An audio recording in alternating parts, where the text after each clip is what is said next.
سمجھ لے کل سے انشاءاللہ شہادتوں کا سلسلہ ذکر خیر شروع ہو جائے گا۔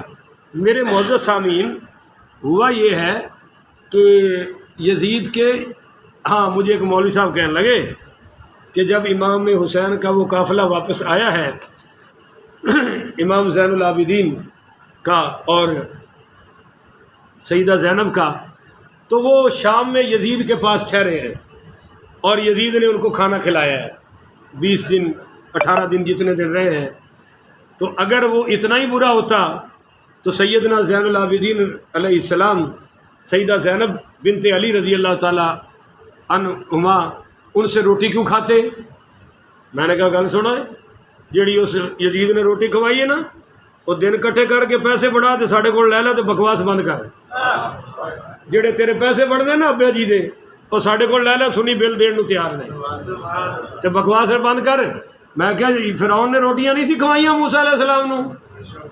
تو بول دے نہیں ہو بھائی، فرعون نے تو فرعون نے تو حضرت موسیٰ کے دودھ کا بل بھی ادا کیا ہے، تو پھر کیا کہیں فرعون بڑا اچھا تھا؟ کیونکہ بعض لوگوں کو بیماری ہے فلاں نے نبی نو پالیا کفیل مصطفیٰ، وہ مومن کیوں نہیں ہو سکتا؟ تو میں نے کہا بھی فرعون بھی تو کفیل نبی ہے، پر جدو اصولو دے پٹھے نے کلمہ ہی نہیں پڑھیا اسی فرعون نو مسلمان من سکتے؟ تو اسی طرح میں کہ ادھر بھی لے آؤ نا، جنہوں کفیل تے وکیل تے سارا کچھ کہہ رہے ہو انہاں پہلے کلمہ تے ثابت کر دیو، اور جب اس نے کلمہ ہی نہیں پڑھا تو ہم اس کو صحابہ میں شمار کرنے کا جرت کر سکتے؟ اور حضور نے خود ان کی جہنمی ہونے کی سزا بھی بیان کر دی ہے الٹا، اور تم ہمیں یہ شیعوں والا عقیدہ گھسا رہے ہو۔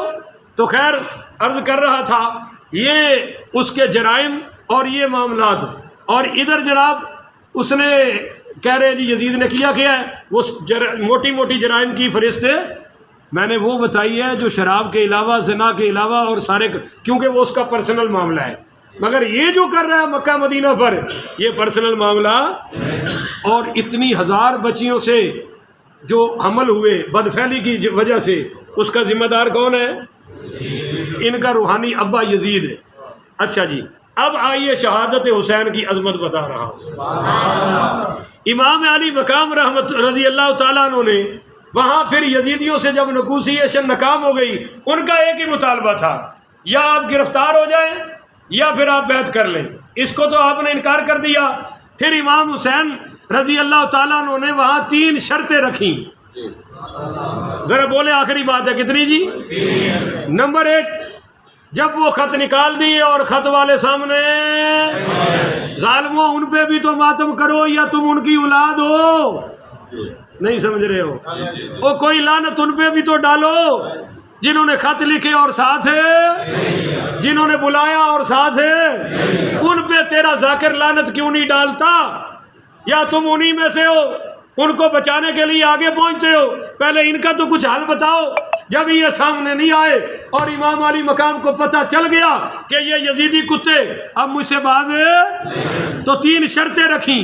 نمبر 1، فرمایا مجھے واپس جانے دو۔ کیا فرمایا؟ مجھے دیکھو نا، جیڑا بندہ دلیل نہیں مندا وہ سوٹا بھی وہ گولی بھی، دلیل کیا تھی؟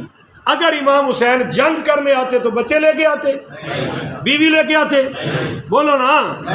تو میرے بھائیوں عقل کی بات ہی نہیں کر رہے، وہ سمجھ گئے کوفی بھی، پر اب کوفیوں نے کہا کہ اگر یہ بچ کے واپس چلے گیا تو ہماری خیر ہے، کیونکہ اگلی کاروائی کن پر ہونی تھی؟ جنہوں نے خط لکھے تھے، بولو جن پر۔ الٹا یہ پھر فوجوں کے ساتھ مل گئے اور انہوں نے کہا اب اس کو بچنا۔ تو امام علی مقام علیہ السلام نے پہلی شرط رکھی، مجھے واپس جانے دو، وہ اس پہ مانے۔ پھر آپ نے فرمایا مجھے سرحدوں پہ جانے دو، کیونکہ جب میں کسی سرحد پہ چلا گیا تو یزید کو پتہ چل جائے گا کہ میں اس پر حملہ کرنے۔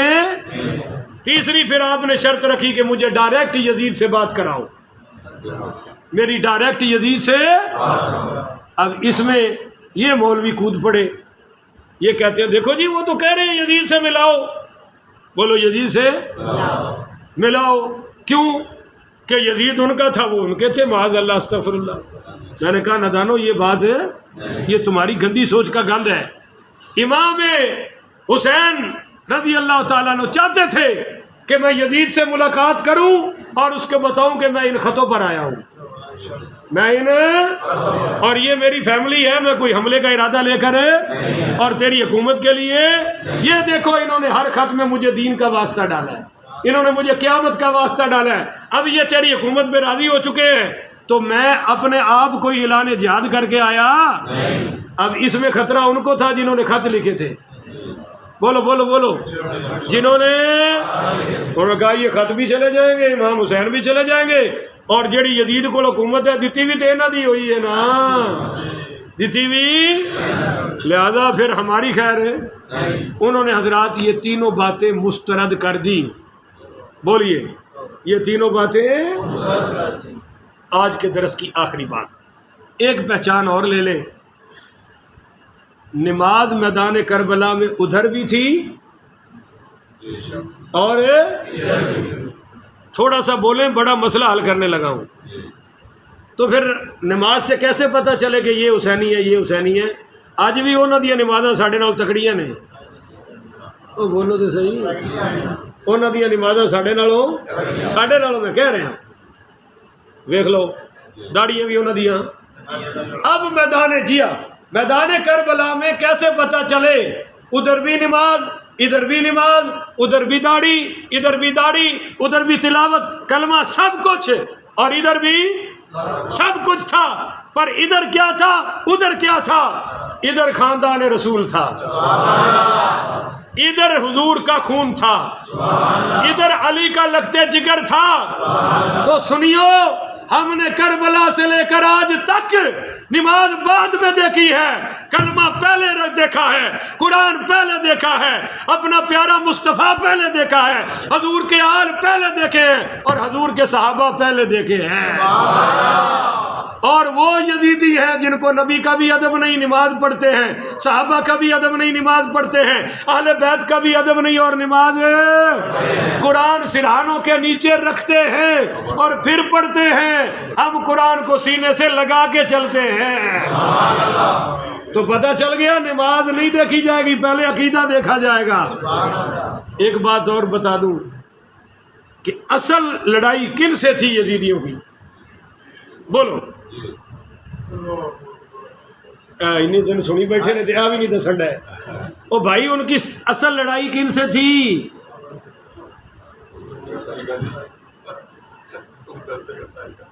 میں کی کر سکنا تھوڑا؟ او بھائی، یزیدیوں کی اور کوفے والوں کی اصل لڑائی کن سے تھی؟ اینا دیر لان دی تو کی مطلب سی؟ پہلے میں کوئی عمران خان دا مسئلہ پوچھ رہا سی؟ اللہ کے بندو، ان کی اصل ٹکر کن سے تھی؟ اس لیے میں تمہیں کیا ادھر ادھر نہ تکیا کرو، مولوی چ کھب جایا کرو، پھر آپ کو بات کا پتہ ہے۔ اصل ٹکر تو امام حسین پاک تے سی، پھر وہ دوسروں کو شہید کیوں کر رہے تھے؟ نہیں سمجھے ہو؟ پھر 71 ساتھی شہید کیوں کیے؟ یہ بھی ایک سوال ہے، اور یزیدیوں کو اس کا جواب انشاءاللہ ہم سے ہی ملے گا اور کسی سے۔ بھائی، اصل ٹکر امام حسین پاک سے تھی، تو پھر بچوں کو شہید کیوں کیا؟ 71 ساتھی اور شہید کیوں کیے؟ حضرات، اصل میں وہ امام حسین کو مارنے سے زیادہ جھکانا چاہتے تھے کہ شاید اس شہادت سے امام حسین جھک جائے گا، شاید اس سے جھک جائے گا اور یزید کی بیعت کر لے گا۔ اگر امام حسین یزید کی بیعت کر لیتے تو پھر مکے مدینے پہ حملہ، سارے معاملات ختم ہو جاتے، یزید کا پردہ ڈل جاتا۔ پر امام حسین نے کمال کر دیا۔ سنیو، آپ کمال نہیں کریں گے، آپ سستی میں ہی بیٹھیں گے، پر میرے جملے کا کمال ہے۔ امام حسین نے دیکھا کہ آج تک میرے بہن بھائی سیدنا عمر پاک کے قاتلوں کا پتہ نہیں چلا۔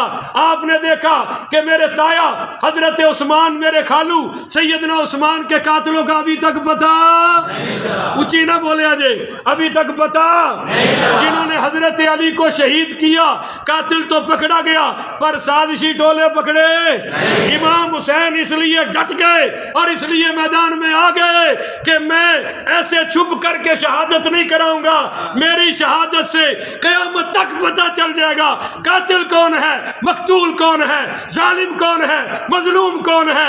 میں قاتلوں کے چہروں سے نقاب اٹھا کے جاؤں گا اور قیامت تک دنیا مجھ پہ رحمت بھیجے گی اور میرے قاتلوں پہ لعنت بھیجے گی۔ امام حسین نے قاتل ننگے کر دیے، بولو بولو قاتل ہے۔ اگر امام حسین بیعت کر دیتے تو خاندان بچتا، ایمان نہ بچتا۔ نانے کی شریعت ہے قیامت تک پھر فاسق و فاجر کا جھنڈا بلند رہتا، پر آپ نے سب کچھ قربان کیا۔ جب انہوں نے دیکھا کہ سارے ہی شہید ہو گئے اور یہ مانے، یہ جھکے، یہ ڈرے نہیں، تو پھر آخری وار امام حسین پہ ہوا ہے۔ یہ وجہ تھی ان کو آخر پہ شہید کرنے کی کہ وہ کہتے تھے اب جھکے گا، اب جھکے گا، اب جھکے گا، اب ڈر گیا، اب ڈر گیا، اب تھک گیا، اب بس ہو گئی۔ پر امام حسین کو تو جنت نظر آ رہی تھی۔ میرے امام حسین کے سامنے تو سارے شہداء کی شہادتوں کا راستہ موجود تھا۔ اللہ تعالیٰ سے دعا ہے اللہ ہمیں حق و سچ سمجھ کے عمل کی توفیق عطا فرمائے، ہر باطل کے سامنے سینہ سپر ہونے کی توفیق عطا فرمائے۔ آخر ودعوانا ان الحمدللہ